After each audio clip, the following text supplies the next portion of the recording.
Sickle cell disease is the most common inherited blood disorder in the United States. It actually affects an estimated 100,000 Americans, and now there is some new hope for those patients, revolutionary therapy that could be just around the corner. Next month, the FDA is expected to approve the first ever gene editing treatment intended to cure sickle cell disease and a related condition.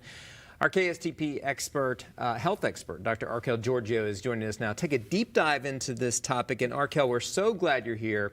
This could really be the beginning of a whole new world of genetic therapy. And before we jump into the specifics of this new treatment for sickle cell, let's talk about what exactly is gene editing therapy. It's cool. So let me tell you how it works. I'm so excited about it. So gene editing therapy very precisely edits out the typos that are in someone's genes. So this is how it works in a very simplistic way. So if someone has a segment in their genes that is abnormal, like in the top, that red segment might be making an abnormal protein.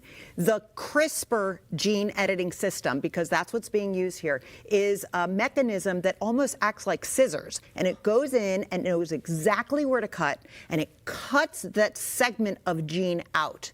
In some cases, just taking it out solves the problem. In other cases, it takes it out, and then they can use other technology to replace that space with a healthy gene. That is incredible. It's amazing. Yeah, just like a pair of scissors, cutting it right out. So, exactly. Well, when it comes to sickle cell disease and things like that, how are they going to make this work, and does it work well?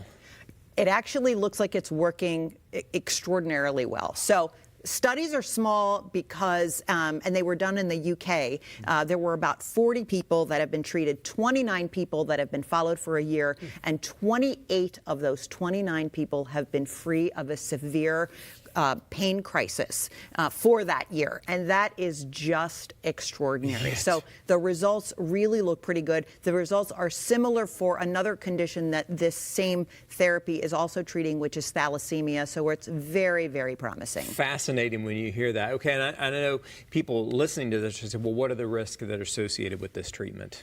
So let's put into perspective that this treatment isn't just take a pill and have it happen. It requires a month in the hospital, really suppressing the entire bone marrow, which has complications associated with it, so nausea, fatigue, increased risk of infection. But also take into perspective that the only other possibility for a cure that these people have is a full-fledged bone marrow transplant from another donor. And that means that they have lifelong suppression therapy, if they could even find a donor. Sure. So there's so many other complications associated with the alternative that the risks associated with this seem okay. Yeah, pretty incredible. So, okay, here's the big question. When is this going to be available, and what other diseases could gene editing help out in?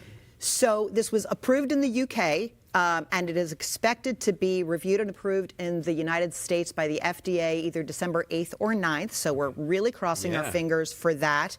And this really opens the door to other gene editing therapies for conditions like severe heart disease caused by cholesterol that runs in families, cystic fibrosis, Huntington's disease, muscular dystrophy, certain cancers that are genetically driven. So it really opens the door to a world of potential cures, and we are really excited about it. Yeah, a whole new world, you're right. Arkel, thank you very much. Thank you.